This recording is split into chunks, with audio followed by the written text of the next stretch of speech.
Welcome to the Pump and Dump channel for another weekly update. This time looking quickly at the S&P 500. We can see that it's down on the day. Not much, but if we look at the week and we look at the 1 year chart, for example, we see how we had this nice run up and then it just absolutely melted like an ice cream and left out in the sun. The year-to-date chart gives us not such a good picture in terms of seeing clearer patterns, but I talked about this potential scenario, let's call it, back in my video here on the 7th of February. I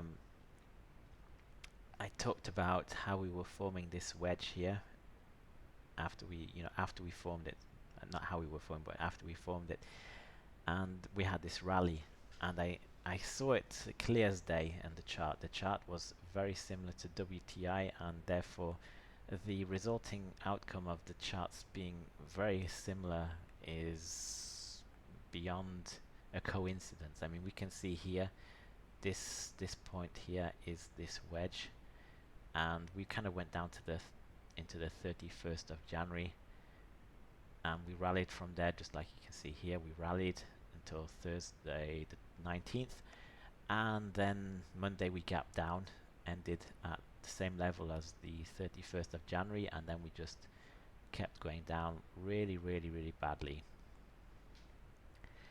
So we can see that here I likened of course the chart of the S&P 500 to the WTI price chart. I was talking about the fundamentals, of course, in WTI. Just to go over it, we had this downward wedge here, which I thought on a technical basis would justify another shoulder here, head and shoulders pattern roll over. The fundamentals were dictating that $61–62 a barrel is very, agreeable, let's call it, to the frackers in the US, so they could increase productions, they could, add more production. They would be willing to do that, and therefore that was kind of a limiting factor, this price. Now in WTI we did have then this breakout to the upside, this melt up, whatever you want to call it, which came out of the Iran-US situation. And after this initial spike, the fundamentals which were in place during this wedge, they held true, and we rolled over. We can see here there was several bear flags as we went down, and if we liken it here to the S&P 500, the end of January, downward wedge, then a rally. The downward wedge was of course dictating the sell-off, supported by fundamentals like manufacturing declines and the liquidity in the system from the QE programs almost a decade ago drying up. This was also of course assisted by the coronavirus spreading, not just in Asia and other places, but also in the news. And we had this sell-off which was justified by the fundamentals. And back then I said that if the fundamentals were in place justifying a sell-off here after we had this rally here, why would it not go down just like it did in WTI? And we can see that how I drew my red lines of it just rolling over. Now this rally here of course was associated with what I initially thought was, hedge fund managers and institutional investors borrowing money through the repo market to push into the stock market to force the price up.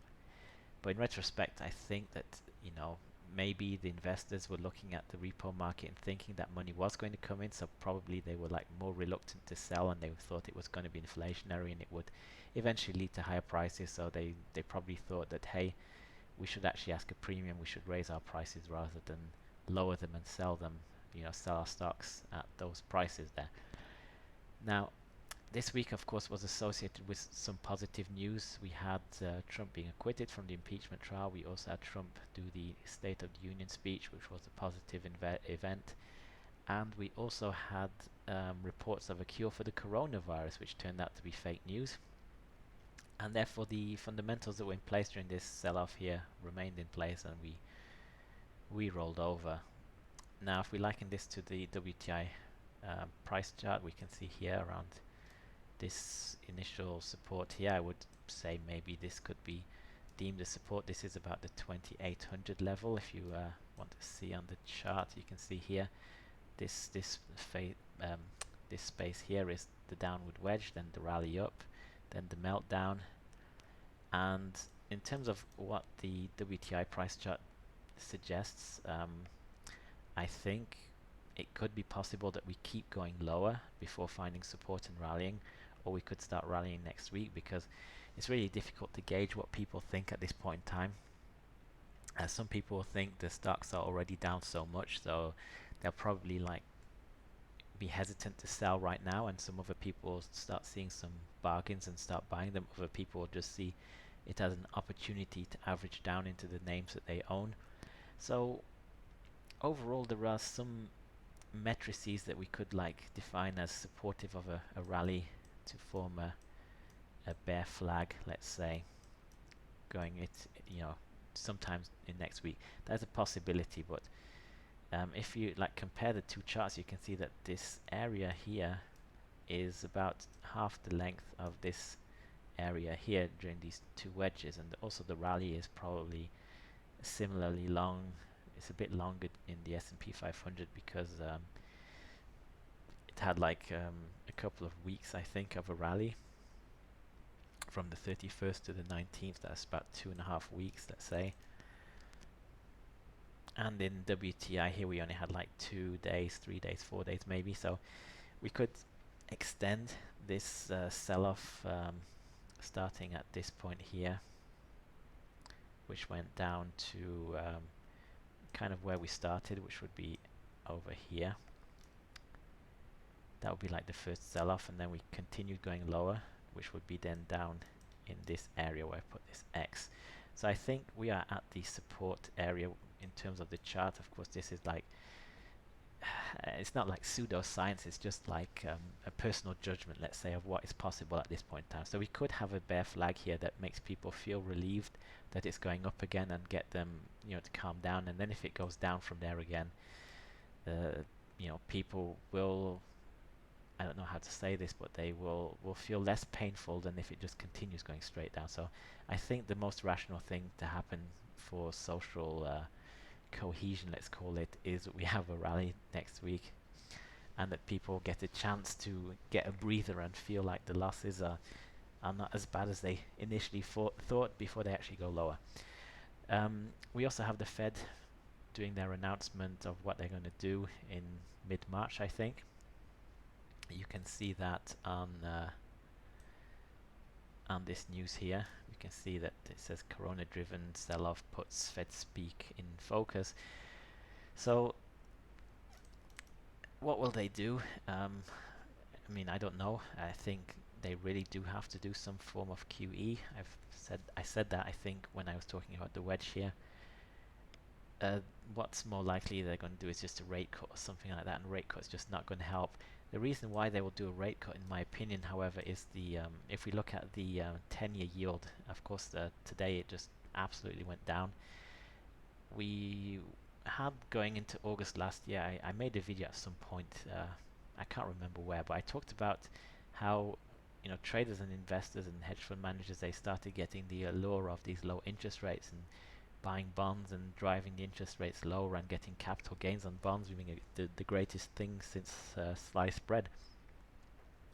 And they probably got themselves into a trap here at 150, and and then when it started rebounding and they noticed that there was no volume pushing down anymore, or pushing the price up, they probably had to go into the repo market, and that was kind of a theory I put out there to support the price, to put in the floor, and then hope that there would come some crisis at some point, like now, where they can sell into the strength. And one way to justify is, of course, if the Federal Reserve lowers rates, because some people say that the Federal Reserve sets the rate, but I think it's more like the market sets the rate and then the Federal Reserve announces it.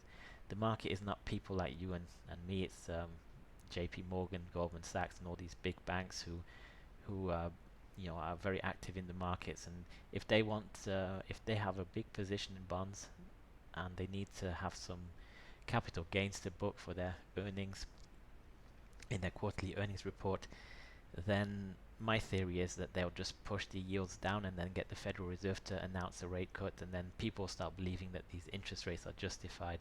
It's kind of like something it's the reverse way around, but people believe it because it sounds like it makes sense that the Federal Reserve is in command setting interest rates rather than the market.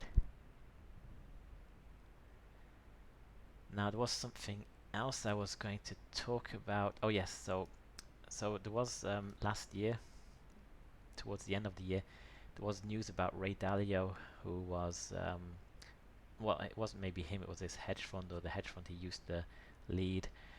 They bought put options with Goldman Sachs, and basically what they did is they spent $1 billion buying puts to ensure their entire portfolio. They had been underperforming all this time, and their portfolio insurance was like going into March 2020. And if you look at the date now, it is so conceivable that this sell-off here is led by that hedge fund, that they are just dumping everything they have, 150 billion worth of stock, just to make that stupid put option pay off, so they don't have to take another $1 billion in terms of a loss on their portfolio, and that they can actually show a positive return, because the last years they have been really, really bad in terms of performance, not like losing tons of money, but underperforming their benchmarks and so on and so forth. So that is entirely conceivable. I also saw that there was some news about Goldman Sachs telling their clients not to sell. They don't want their clients to sell and make that bond increase the outstanding liability. It's kind of crazy, because this is kind of how the game works. There are these big players, and people like you and I were just collateral damage in the way of them playing their game, fighting each other, trying to steal from each other, and that's just the way it is. So yeah, just remember, not every stock that has gone down during this meltdown here is going to rebound, if we do have a rebound. And some stocks, even if the Dow and the S&P 500 keep going lower, those would not go down. If we just take some examples, I can think of Baidu. They of course are not so much impacted, but if we go back to the August decline, Baidu was down at 96. I can't remember what the news story was around in August, but there was something in August that was like leading to a decline in the market, and Baidu went down to like 96 or so, or maybe lower, 93 it says, and then it rallied going into January to 144, so that's about 50% gain. And you can see how during this sell-off it's not gone down below where it was back then. So some companies during this most recent sell-off will rebound back to where they were, maybe even go beyond. Even if the market stays here and goes lower, they will still go higher, because some companies are extremely cheap at this point in time and other companies are still expensive. And the Dow Jones or the S&P 500, they kind of just reflect like an aggregate of companies, how they are priced at this point in time. I mean, Apple was let's do Apple. It was at like 330 at the beginning of the year, and it's gone down to 169.50 in this no, not 169. It looks exactly like the S&P 500, this chart, doesn't it? But yeah, it's been at 325 and it's gone down to 270. Yeah, it says 256. It's gone down to 256. It was at the open, and this one's rallied and rebounded. And this is like the key thing. Like, if Apple was overvalued here and now they have problems with their supply chains, and that really is going to have an impact on the first quarter, then it is conceivable that over maybe a longer term period, if this business continues performing well, that it will continue going up and exceed its high. But in the short term, it's very unlikely it will get back to its high, and that's just how it is. Some companies will, I don't know much about Facebook. I don't understand what drives their valuation. Not even going to try. But if you look at Facebook, it's why am I on 5 year? It was at 222 and it's down here at 190, and you could argue that maybe Facebook is more likely to get back to 222 than Apple is to get back to 330 in the short run.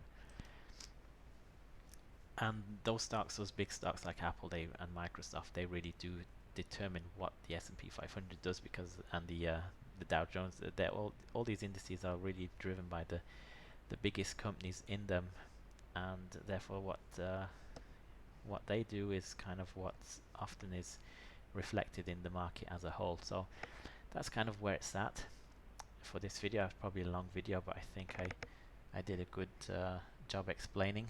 I was thinking about doing a video about the Q4 and year-end earnings reports for Range Resources, which were, in my opinion, very, very good. The outlook has improved even in a lower oil and gas price environment. The company, in my opinion, has become more valuable, but the stock market, during this sell-off does not care at all. So remember, I'm not giving investment advice or recommendations for you to make any trades or not to make any trades. I'm just like giving my view. I could be right with this, but I could be wrong. And don't just assume because I was right about my pondering that this was a real possibility that this sell-off could happen. Don't take that as a guarantee that I will be right about this. It really comes down to understanding what you are invested in and how the